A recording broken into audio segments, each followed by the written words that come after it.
Then, when our next guest was just 19 years old, she received the devastating news that she had multiple sclerosis, which caused her debilitating bladder control issues. Having noticed a lack of support online, Pree took it upon herself to not only become the voice of incontinence, but also become the first adult nappy influencer, where she shares try-on nappy videos with her social media followers. So 14 million people are estimated to experience bladder problems here in the UK. Pree joins us in Toronto this morning. Good morning to you, Pree. Thank you so much for joining us.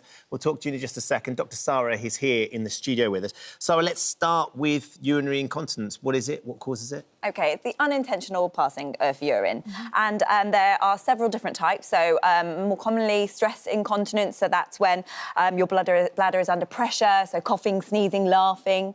You've got urge incontinence. So that's when urine leaks, when you have that sudden urge and need to pass urine.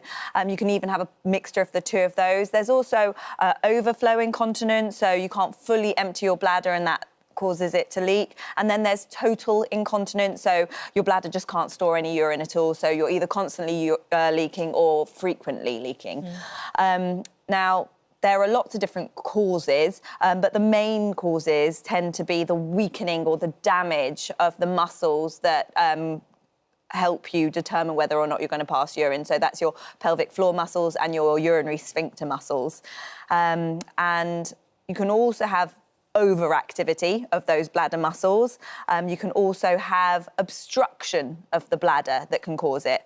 And there are different risk factors as well. So things like pregnancy, vaginal birth, being overweight, a family history of incontinence, ageing, menopause, even certain medications. And it's not just the physicality of this either, is it? It's the fact that, you know, people get embarrassed or how it affects your mental health. Oh, absolutely. I mean, I think it's one of those things that's really rarely talked about openly, and there's loads of misunderstandings around incontinence, and you know, that's whether someone's dealing with it short term, long term, or you know, permanently.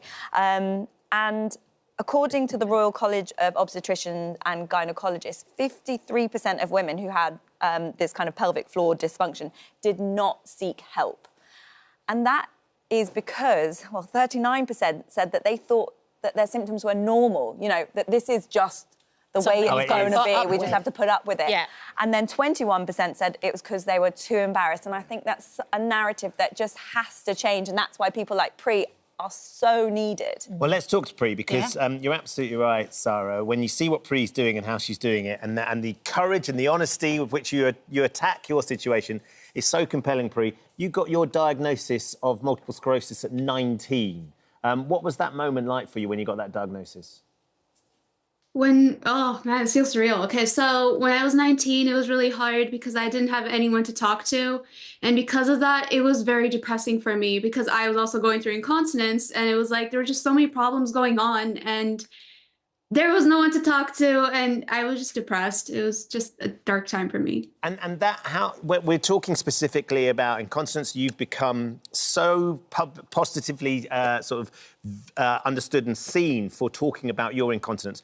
But what was that like at 19 to suddenly have this situation, this medical condition where you couldn't control your bladder? And how did that manifest itself? It was really hard for me mentally because it was like, you know, like when you think about people who wear diapers, right? You would think about babies or maybe even the elderly. But then what happens when your age falls in between? It's like, why was I the anomaly is what I kept thinking in my head. And I was like, wow, okay, so I have to go through multiple sclerosis. I'm going through incontinence. What am I supposed to do? And it was just really hard because, again, there was no one to talk to. Sorry, did I answer your question? Yeah. No, And when did you decide to kind of take the power back yourself? What was the moment where you went, you know what, I'm kind of going to grab the bull by the horns and I'm going to do something about this? What was it? Mine was my social media platform, so YouTube, just being so open about everything I was going through, talking to people about my multiple sclerosis journey, talking about my incontinence, and even doing the diaper try-ons, where people really loved what I was doing, where I was just so blunt and honest about everything. People always told me how no one talks about these things and more people need to talk about it. And it just encouraged me to want to do more videos talking about the things not enough people talk about, because I would just hate for other people to have to go through what I did. Initially, I think you were nervous and your family were really nervous about you talking about that stuff though, weren't you? Oh, 100%. Like I was actually just telling my dad yesterday I was going on a show. He was really happy for me, but he's like, "Are you sure this is what you want to do?" And I was like, "Yes, yes, I want to do this." But yeah. But also you made mistakes, like you put the nappies on the wrong way round at first and everything. And it was only that by then communicating with your audience that you realised that this was something that was actually really needed. Yeah, exactly. It's like the very first diaper I put on backwards. Where the tapes are supposed to go on the front, I put it on the back. It wasn't until my community of people commented under that video's still up, and they were like, "Pree, you put the diaper on backwards." And it was like, well, you know what? I was trying to embrace incontinence, so you might as well just embrace making mistakes while we're at it, right? Yeah. So, yeah. And Pree, what sort of a difference has you being able to use these adult diapers, as you say, the adult nappies, for your life, for your social life, for your experience? What difference has it made? I don't fear being outside, and that was the hardest part before even coming across the diapers, because I would wet myself outside in public, and that was traumatizing, it was dehumanizing, it was embarrassing, and now it's like all I have to do is put on an adult diaper whenever I go outside, and I could just live my life and don't have to live in fear anymore. Pree, are you in a better mental situation now too? Has it given you that 100%. freedom? Yeah, 100%. It's like, especially because I know a lot of people are going through this too, it makes me feel less alone. Because when I was going through my multiple sclerosis diagnosis too, the first thing I told myself was, no one's going through this. Why is it just me? Fast forward to 7 years later, and there's a community of people going through the things I'm going through. So it makes me feel good. It makes me feel less alone. And what do you think is the biggest misconception about when you talk about adult nappies and your use of them from people who don't understand? I think the biggest misconception is that people assume that incontinence only happens to the elderly. But like I was saying earlier, it's like, it's not just with the elderly where they're just wearing the diapers or protection, but, you know, babies also wear protection. But then it's like, people forget about the people that go in between those two ages. And that's when people actually told me I was doing a good job with bridging that gap, where not enough people are talking about it between those two ages. So yeah, it was like, Dr Sara, we heard Pree talk about it there. You said, what was it 59% or 54% of people? Yeah. And we don't talk about it. Yeah. What are the products that we could actually be using? Yeah, so these aren't necessarily treatments, but they're definitely products that can help you manage your symptoms whilst you're waiting for a diagnosis, you know, whilst you're waiting for treatment, or just for everyday life, as Pree was saying. Yeah. So, yes, we've got the absorbent products to start with, things like your pads or pants. So these are the kind of nappies, I guess you were talking about, although these ones don't have the straps, so you can't hopefully get it the wrong way round. And then we've got handheld urinals. So that's more to preempt if you know you're going to be somewhere that you're not going to be able to reach a toilet in time, then at least you've got these with you, car journeys, things like that.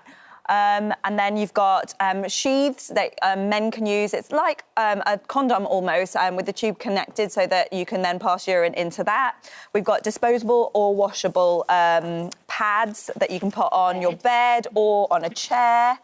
And then you've got things like moisturisers, barrier creams that you can apply to yourself so that if you know that you're going to have exposure to urine for a period of time, then at least you're protecting your skin whilst you do that as well. I think most of these products you can get from an incontinence service, so you can speak to your GP about being referred on the NHS to a local incontinence service. And you may need a referral to be assessed by the healthcare professional before you're able to access these. Pree, it's amazing hearing you talk so positively and openly about what you're going through, and clearly the first adult diaper influencer is quite an accolade to have. What's the sort of the future look like for you, and what's the diagnosis, and how are you feeling about sort of getting older and dealing with your MS? It's like, oftentimes I find that my family, for instance, is always getting so worried about me, but it's like, I'm tired of living in fear. I'm tired of living in worry. I don't want to think about the future. I just want to live in the now and just focus on today, because I don't want to think about how things are going to go. And with MS, it does get worse as years go on, and I can already feel it myself. It's definitely going to get worse, but I think because I'm already okay with wearing adult diapers, I think I'm okay. Like, I just feel like I have all the support I can have. I also use a rollator to help me with walking. Yeah. And I just feel like with everything I'm doing right now is really going to help me for when things get worse, for when it does. But yeah. Well, thank you for joining us this morning. Thank you, Pree. Yeah, absolutely. What a breath of fresh air. Amazing. Absolutely. It's lovely to hear from you. How can people follow you if they want to find you, by the way? Because I'm sure some of our viewers would love to hear and see some of your videos. Yeah, so I go by the name Bumble Pree on YouTube and Instagram, where I talk about everything incontinence, disability, and adult diaper related. And I just hope I could shed some light your way. You are. Yeah. You are, for sure, right? Positivity and light everywhere, Pree. sure. Thank you so much, Dr Sara, you. as well. Thank you. Thank you. Thank you for visiting our This Morning YouTube channel. We upload new content every day, so go ahead and hit that subscribe button so you don't miss out. And we'll see you in the morning.